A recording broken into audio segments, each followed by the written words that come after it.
Let us continue with firewalls. In this lecture, we will see what is meant by a demilitarized zone, that is DMZ. In computer security, a DMZ, that is a demilitarized zone, is a network which functions as a subnetwork containing an organization's exposed outward facing services. It acts as the exposed point to an untrusted networks, commonly the internet. The goal of a DMZ is to add an extra layer of security to an organization's local area network. A protected and monitored network node that faces outside the internal network can access what is exposed in the DMZ, while the rest of the organization's network is safe behind a firewall. When implemented properly, a DMZ network gives organizations extra protection in detecting and mitigating security breaches before they reach the internal network where valuable assets are stored. Now, what is the purpose of DMZ? The DMZ network exists to protect the hosts most vulnerable to attack. These hosts usually involve services that extend to users outside of the local area network, and the most common examples being email web servers and DNS servers. Because of the increased potential for attacks, they are placed into the monitored subnetwork to help protect the rest of the network if they become compromised.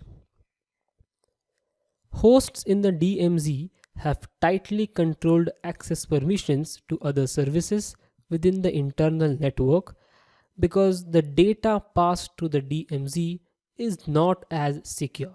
So as you can see on the screen, this is the internet, and the blue region, this is the DMZ, that is the demilitarized zone. Now in the demilitarized zone, which are the services that are available? That is mail, DNS, FTP and web. Now these services are available in the demilitarized zone, which means if a client wants to connect to the private network or use any of the services that are in the DMZ, the first thing is to pass the packet to the screening router, and through the screening router they can access these services. But if someone tries to intercept with the private network here, now that becomes an issue because that one is protected. Now since private network is not available to the public, it is placed after the DMZ. So in between the internet and the private network lies the demilitarized zone, that is DMZ. Now typically an additional firewall will be responsible for protecting the DMZ and from exposure to everything on the external network. All services accessible to users on communicating from an external network can and should be placed in the demilitarized zone if a demilitarized zone is used in an organization. The most common services are web servers.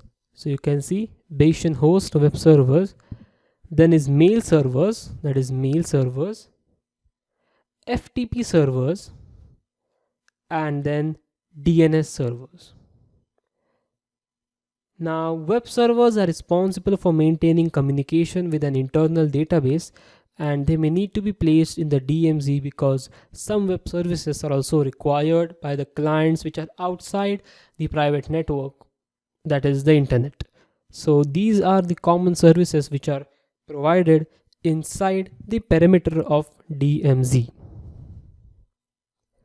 Now why DMZ is so much important, why the term DMZ is hyped, and why do security experts should have a brief knowledge of firewalls, IDS, antivirus and demilitarized zones. Now on many home networks, internet-enabled devices are built around a local area network which accesses the internet from a broadband router. However, The router serves as both a connection point and a firewall, thus automating traffic filtering to ensure only safe messages enter the local area network.